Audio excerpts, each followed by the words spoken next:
beauties, welcome back to my channel. So I wanted to go ahead and do like a story time. It's not a pleasant story. It's actually a story that led me to get sober.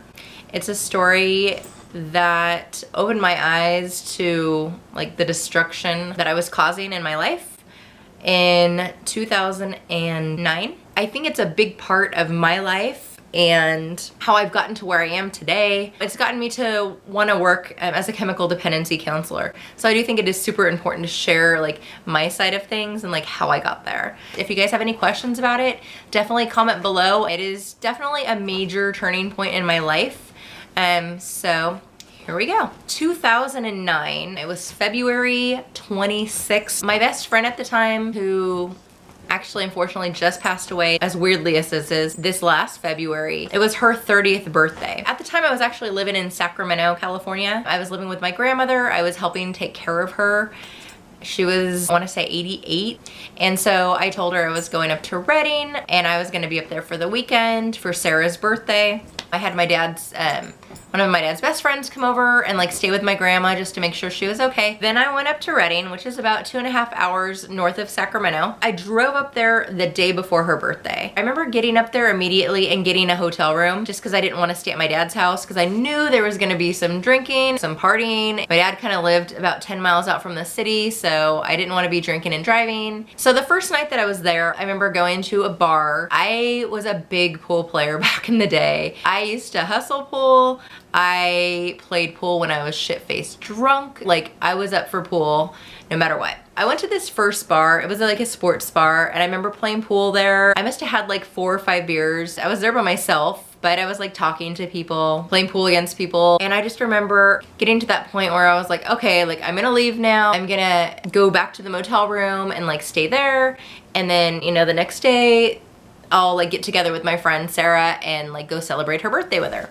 So I go back to the motel room and I don't know if it was just like I was so out of it, like I didn't realize it, or you know how sometimes you get so busy you just kind of like lose track of days and time and stuff. I just remember her saying, "What are you talking about?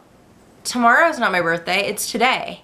I was like, oh my God, like I feel so dumb. She kind of lived out in the country, so at that point I was like, great, like I just rented this hotel room. I've been here an hour, you know, I wasted like 80 bucks, whatever I paid for it. So I went to the manager and they gave me a refund. They were totally cool about it.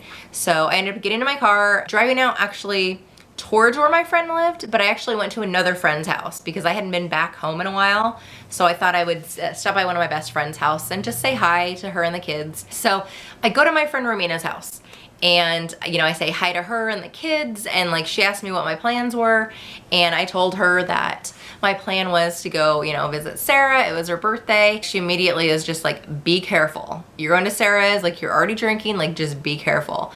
So I was like, oh, you know, no worries. Like we're gonna be fine. We'll probably just stay at her house. You know, we didn't have any like major plans or anything. So I leave Romina's house and I go straight to Sarah's house. So I get to Sarah's house and like her and her husband were there, and she has a daughter at that time. I want to say her daughter was like 4. Sarah's super excited to see me. We sat out on her porch, smoked cigarettes, had some more beer, saw her husband, and her husband I'd actually known since I was in high school as well. We just like, you know, caught up on like old times and everything, and like reminisced about certain times. We got a little tipsy. I remember we got to that stage where we were like just having a blast, like talking about everything. And I just remember like, you know, finishing one cigarette and like lighting it with another. I maybe had like 9 or 10 beers in me. I felt like if I drove the car, I would be okay. Which I know now that is not okay, but at that time, that's where I was at mentally. So at that point, Sarah suggests that we get in the car and go into town. After all, it was her birthday and she wanted to like go to the bar. At that time, one of her good friends, who I actually knew as well, her and her husband owned a bar. They had live bands that played heavy metal, pool tables, all sorts of stuff going on. I was like, yeah, like that sounds like a really great idea, let's go. So I remember her husband saying like, are you guys okay to drive? Be honest with me. And I was like, yeah, absolutely, like totally fine, James. Like, I don't know what you're talking about. So we got in my car. I had a Jeep Grand Cherokee at the time. There was never a second where I even pondered that I wasn't okay. The whole time I remember thinking, I'm totally fine. Why wouldn't I be okay? So I remember like getting in the Jeep. I remember being excited because I had just got a new stereo put in my Jeep. That was the focal point, you know, in the car as we were driving, like check this out, you know, and like blasting the music. But I remember getting to the bar fine. And I remember getting there and I remember not drinking there at all. Like Sarah drank, she drank a lot when she got there because it was her birthday, people were buying her drinks, but I didn't drink at all. Honestly, I remember listening to the music play. I remember going in the back of the bar and talking to Teresa, the owner, and she had given me a sweatshirt. I guess it had like the bar's name on it. I remember all of that perfectly fine. I remember taking one of my anxiety pills because I started to feel like the sensation of an anxiety attack coming on. That was where I went wrong, because when you drink alcohol and you take any sort of medication, they call it like a synergy effect, and that's when people tend to black out. I was taking something that is meant to like slow everything down, to calm you down, right? And I had already been drinking alcohol on top of it, which is also a depressant. I guess I was bound to black out. I just never thought that I would get to that stage. What happened was this: we left the bar to go back to Sarah's house. I don't remember even leaving the bar. I remember getting ready to leave the bar. I remember taking my pill. Everything else I'm gonna tell you is what was told to me. I was told that we left the parking lot. I wasn't driving funny or anything at all. I was driving perfectly fine. We went down this road. It wasn't like right in the city, so there wasn't a lot of lights. There were a lot of lamp posts. There were a couple of traffic lights. So the first traffic light that we came to was where everything went bad. When I looked down at the stereo, I didn't realize that there was a motorcycle in front of me. And that motorcycle had come to a stop at this traffic light. I hit him. I don't remember any of this. Over years, I haven't gained any memories at all, which I thought may have happened, but it didn't. Some people think that like he was already down on the bike when I got to the light. Sarah told me that she remembered seeing his motorcycle leave the bar. We don't know really what happened 100%. What we do know is that I hit the bike.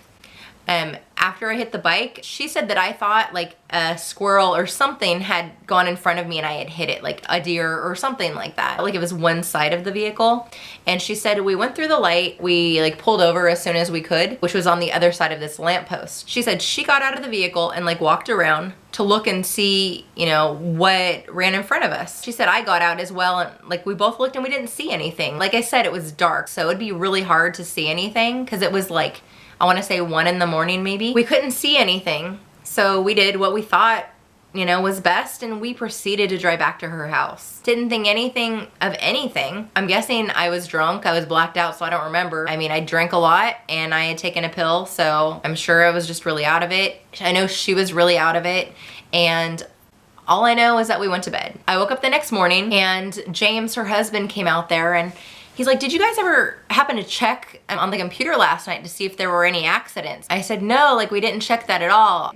You know what I'm gonna do? I'm gonna go and drive back towards that area and see, like, you know, if there's something on the side of the road. And I go out there and I see my Jeep. The total front left side of that Jeep was so destroyed. My heart sunk into my chest. Like I just had this bad feeling, but I didn't know what it was because I didn't remember anything. I get in my Jeep and I proceed to drive down the street to see if I could see anything on the side of the road. Nothing. Couldn't see anything. I remember the next morning driving and like I wasn't even sure to where to drive to, because like I had forgot where we even went. It was that bad. I remember going back to her house. Her husband had looked on the computer. He had looked under like the local news stations to see if there were any reported accidents. And that's when he saw it. Somebody had reported an accident, that a motorcycle had been hit. There weren't a lot of details though, because it was really early. So that is when I kind of freaked out. I think I knew, like I knew instantly, but I didn't want to believe it because that was my worst fear, like dying or hitting somebody else and them being seriously injured or dying. I was like, I'm going. I remember I packed up my stuff and I was like, I gotta go home. I remember stopping to go get gas on the way home. I was at the gas station and all of a sudden, cop car pulls up. Another cop car pulls up. They didn't like arrest me. They just questioned me. They asked like how my vehicle got in the shape that it was in. And they said there was an accident the night before, that my vehicle was reported at the scene of the accident, that it was a hit and run. I remember them asking me like what happened to the vehicle, and I told them a deer had jumped in front of it. I was there for probably a good hour or two, just being questioned like outside of this gas station. I remember talking to my boyfriend at the time. He had called one of his other friends to come and like make sure that I was okay. And I remember having an anxiety attack while they were questioning me. I remember the cop like telling me that I was careless, I was cold-hearted, that I didn't care about anybody. And at that point I was confused because he didn't tell me any other information. And then like he told me that there was a man that was hit the night before. He was on his motorcycle. He was hit from behind, that he had a broken hip, that he had some teeth knocked out. They told me that he was in the intensive care unit. They didn't know if he would survive, like if he was gonna make it or not. Just like everything flashed before me. It was really like heart-wrenching. I just felt all of this like anger, guilt, like everything came over me at once because I didn't know if this guy, you know, I had killed this man, if he was going to die, if he was gonna survive, like how bad of shape he was in. And knowing that like I did that to someone just ripped my heart out. At that point, like they asked me if I wanted to go down with them and like, you know, they would just ask me some questions. I was stupid. You should always get an attorney, and I didn't do that. I went down, I gave my statement to the cops, and one cop was, they did the good cop, bad cop thing. Like one cop was like understanding to me, and then the other cop was just like, you've had DUIs before. You're saying this because you're scared that you're gonna go to jail. And you know, he played like that whole card, which I don't blame him, I guess. Obviously I was guilty. Like it was pretty obvious from my vehicle and like the eyewitnesses, you know, that were at the scene, probably the victim, I'm sure as well. It was just a really scary moment for me. They never arrested me then. They let me go. About 4 or 5 months later, then I was like given the notice in the mail saying that I had a hearing that I needed to attend, and that's when I went through the whole process of the hearing. I had gotten a lawyer at the beginning of July. My lawyer told me, go into inpatient treatment. I immediately went into an inpatient treatment facility in Sacramento. It was an all-women's inpatient facility. I was there for 45 days. I know it wasn't a super long time, but it was enough time to realize that I had a problem, that I was reckless, that I could have killed someone. I was looking at 3 years in prison. My lawyer even told me, you're at least doing 1.5 years in Chowchilla. Throughout my stay in inpatient, I convinced myself that I was doing some prison time. Like I had accepted that fact. And I guess that was part of dealing with the guilt. Like I figured that like I needed to do my time. I hurt this person. I was reckless. Went to court. My family was there with me. I actually had 2 really good friends that showed up to court with me. They were amazing for the support the day of sentencing, and I found out that I wasn't going to prison. It shocked me. Like I was ready to accept it. I got so lucky. I did 9 months of house arrest. I still went to counseling the whole time I was on house arrest. Obviously I had the ankle monitor, so I couldn't go anywhere. I had friends like bringing me books and stuff like that. I got my associate's degree while I was on house arrest, or the majority of the time I was there. I, you know, furthered my education. It's sad, like the guy that I did hit, he did recover. Like I said, he had broken his hip and he had some teeth knocked out. He was able to recover fairly quickly, actually. I found out that, gosh, about a year ago that he died from drug-related instances. I guess he was using meth and he had died from something related to that. Just the fact that I could hurt somebody that severely, or I could have gone to prison, that really woke me up. And that is really why I wanted to be a counselor. I wanted to work with other recovering addicts. That really woke me up, and that is why I went back to school to be a chemical dependency counselor. I didn't try to glamorize it at all. And like I said, I only remember part of it. I don't even remember the whole story. If you have any comments below, please let me know. I hope I don't get any like hate comments on this, because it is, I mean, it was a hit and run. It was something that was really horrible that I did, even though I didn't do it intentionally. So yeah, that's my story. I've got a lot more stories. I've led a pretty interesting life, whether it deals with drugs and alcohol, or it deals with my many years of bartending, my PTSD. If it deals with traveling, I've lived in like, I think like 10 or 11 different states.